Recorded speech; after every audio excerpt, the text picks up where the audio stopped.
Ganito ang sabi ng alahaya, Yahwa, inilabas.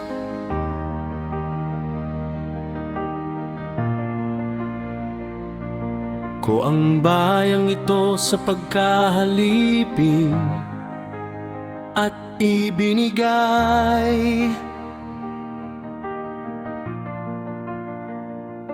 Ko sa kanila ang aking mga utos sa pamamagitan ng mga propetang aking lingkod. Ngunit hindi nila sila pinakinggan at hinamab ang aking mga payo. Ang ina na ng anak sa kanila ay nagsasabi sa kanila, "Umayo kayo, mga anak ko, sapagkat ako'y isang babaeng bao at pinabayaan. Pinalaki ko kayo ng may kagalakan, ngunit ng may kalungkutan at kabigatan ko kayo nawala. Sapagkat kayo ay nagkasala sa harap ng yaawahan ninyong alahaya at gumawa ng masama sa kanyang paningin."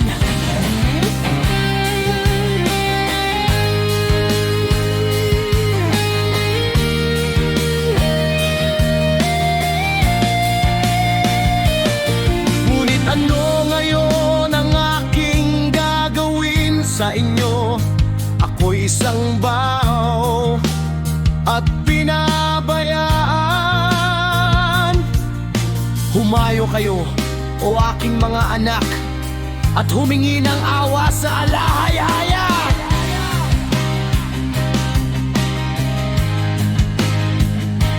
Tungkol sa akin, o Ama, tinatawag kita bilang saksi laban sa ina ng mga anak na ito na ayaw tumupad sa aking tipan, upang dalhin mo sila sa kahihiyan at ang kanilang ina ay maging samsam, upang wala ng supling na lalabas mula sa kanila. Pabayaan silang mga ngalat sa mga bansa, ang kanilang mga pangalan ay mapaalis sa lupa, sapagkat hinamak nila ang aking tipan. Sa ama mo, Asur, na nagkukubli ng mga masama sa iyo, o masamang bayan, alalahanin mo ang aking ginawa sa Sodoma at Gomorra. Nang lupain ay namamalagi sa mga tipak ng alkitran at mga bunton ng abo, gayon din ang aking gagawin sa mga hindi nakikinig sa akin, sabi ng makapangyarihang Yahwa. Ganito ang sabi ng Yahwa kay Esdras, sabihin mo sa aking bayan na ibibigay ko sa kanila ang kaharian ng Jerusalem na ibibigay ko sana sa Israel. Ang kanilang kaluwalhatian ay kukunin ko rin at ibibigay sa mga ito, ang walang hanggang mga tabernakulo na aking inihanda para sa kanila. Sila ay magkakaroon ng puno ng buhay bilang pahid ng mabangong amoy. Sila ay hindi magpapagal ni mapapagod. Humayo kayo at kayo'y tatanggap. Manalangin kayo na ang ilang araw ay paikliin para sa inyo. Ang kaharian ay nahanda na para sa inyo. Maging handa. Gawin ninyong saksi ang langit at lupa, sapagkat winasak ko na ang masama at nilikha ang mabuti, sapagkat ako'y buhay. Sabi ng Yahwa, alahaya! Ina, yapusin mo ang iyong mga anak at palakihin mo sila ng may kagalakan.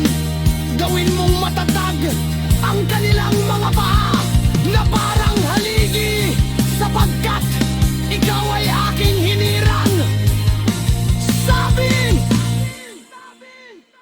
ng ang mga namatay ay aking bubuhayin muli mula sa kanilang mga lugar. At ilalabas ko sila mula sa mga libingan, sapagkat aking nakilala ang aking pangalan sa Israel.